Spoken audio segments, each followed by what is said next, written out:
ორსაათზე ნაკლები დარჩა, ვიდრე ცხოველების უფლება დამცველები და რიგითი მოქალაქეები მთავრობის ადმინისტრაციასთან შეიკრიბებიან მათი ოთხფეხა მეგობრების მხარდასაჭერად და მათი უფლებების დასაცავად.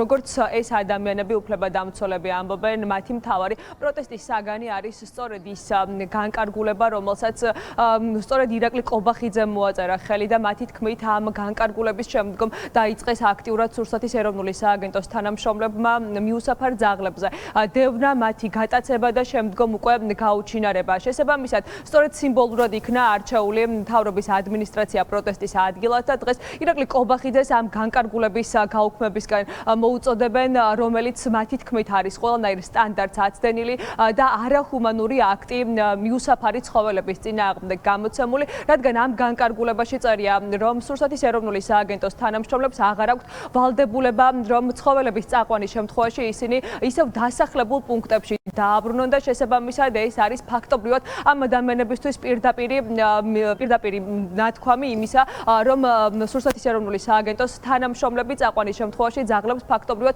სასიკვდილოდ წირავენ.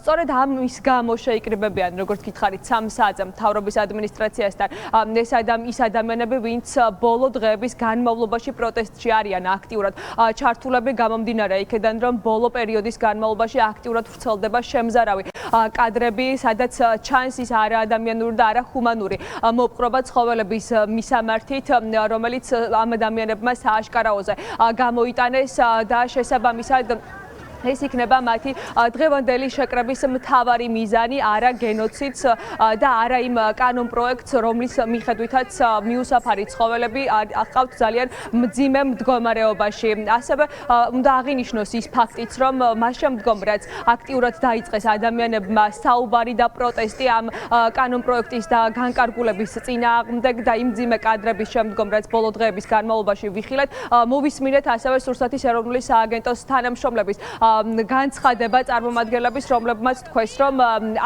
ეს იყო სატესტო რეჟიმი, ჰიპერპოპულაციის პროგრამა და ამ ყველაფერმა აჩვენა ის, რომ მეტი კომუნიკაცია იყო ახლა საჭირო და შესაბამისად მათ პირობა დადეს, შეიძლება ითქვას ესეც, რომ მეტი კომუნიკაციის ბიზნით დაწერდნენ ყველა დეტალს სოციალურ ქსელში, მაგალითად, რომელ ცხოველს წაიყვანდნენ, რა ტერიტორიიდან, რა პროცედურებს ჩაუტარებდნენ მას და რა ტერიტორიაზე დააბრუნებდნენ უკან. თუმცა, როგორც ძაღლების უფლება დამცველები ამბობენ, მათ ეს დაპირება მათ არ შეჯერათ ამ დაპირების, რადგან სრულიად სხვას ამბობენ, მაგრამ სხვას აკეთებენ, რადგან როგორც ისინი ამბობენ, ამის პარალელურ რეჟიმში, მაგალითად, გუშინ ასევე წაიყვანეს ძაღლები დასახლებული ტერიტორიებიდან, მაგრამ ამის შესახებ ინფორმაცია არავის არ ქონია. ამ პროექტს უნდა განხორციელება, ამ პროექტს უნდა გამჭვირვალეობა. აი ამ ყველაფერზე როცა ვლაპარაკობ და როცა ვსაუბრობთ, ხო, ჩვენ რა თქმა უნდა ველოდებით ამ გამჭვირვალება და უფლება გვაქვს, რომ ვნახოთ დოკუმენტაცია როგორ ტარდება, რა ხდება, როგორი კრიტერიუმებით აკეთებენ, ვინ არის ეს ხალხი, ვინც ამ ხამებს იჭერს და ამაზე არ გვაძლევენ უფლებას. თქვავართ რატო? გვინდა გამჭვირვალეობა, გვინდა გავიგოთ რა იწოდა მაგალითად, ხო? აი გორის თავშესაფრის ამბები არის ძალიან ახალი. რა იწოდა გორის თავშესაფარში? გვითხრან, ეს უნდა ჩაიწერონ აუცილებლად, დოკუმენტაცია უნდა იყოს ამისი, გვაინტერესებს ეგ. სად არიან ძაღლები, რომლებიც წაიყვანეს და თვეების განმავლობაში ვეძებთ, დავსდევთ, ველოდებით, ხო, როგორც შეგვიყვირდნენ, დაგვიბრუნებდნენ, არაფერი არ დამოწმა. რატო დადის მონიტორინგის სააგენტო თბილისში და რატო არის ეს მასიური წაყვანა ამ ძაღლების თბილისში? ბატონმა ირაკლი ყობახიძემ ხელი მოაწერა განკარგულებას, რომელიც აბსოლუტურად არახუმანურია, აბსოლუტურად არ შეესაბამება საერთაშორისო ევროპულ სტანდარტებს, არ ანგარიშვალდებულებას არ ადგენს შესაბამისი სამსახურები, ალბათ მოინდომეს არახუმანურად, ბოროტულად და ყოველგვარ სტანდარტად ცდილება გააქრონეს ცხოველები.